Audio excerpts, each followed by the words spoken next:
Good morning.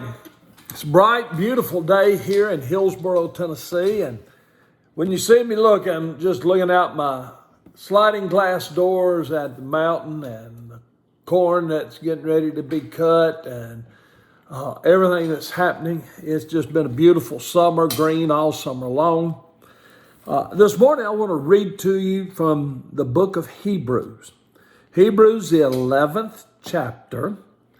And I'm going to read the first verse, and then I'm going to jump down to verse 32. Now, faith is being sure of what we hope for and certain of what we do not see. This is what the ancients were commended for. Then let's jump all the way over to verse 32. And what more shall I say? I do not have time to tell about Gideon and Barak and Samson and Jephthah, David, Samuel, and the prophets, who through faith conquered kingdoms, administered justice, and gained what was promised, who shut the mouths of lions, quenched the fury of the flames, and escaped the edge of the sword, whose weakness was turned to strength, and who became powerful in battle and routed foreign armies. Women received back from their dead, raised to life again. Others were tortured and refused to be released so that they might gain a better resurrection. Some faced jeers and flogging, while still others were chained and put in prison. They were stoned, they were sawed in two, they were put to death by the sword. They went about in sheepskin and goatskin, destitute, persecuted, and mistreated. The world was not worthy of them. They wandered in deserts and mountains and in caves and holes in the ground. These were all commended for their faith. Yet none of them received what had been promised yet. God had planned something better for us, so that only together with us would they be made perfect. This is a tremendous chapter in the Bible. It's called the faith chapter.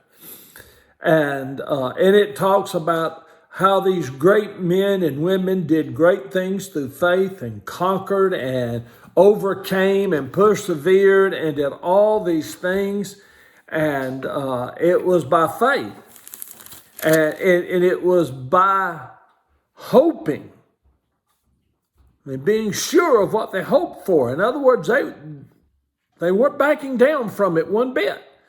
And it was being certain of what they could not see. And by this, they gained all these things. And then you get to verse 32. And some of these same people who had great faith, but listen to them. They faced jeers and floggings. They were put in chains and put in prison. They were stoned to death. They were sawed in two. They were put to death by the sword. They went about in sheepskin, goatskin, destituted, persecuted, and mistreated. The world was not worthy of them. They wandered in deserts and mountains and caves and holes in the ground.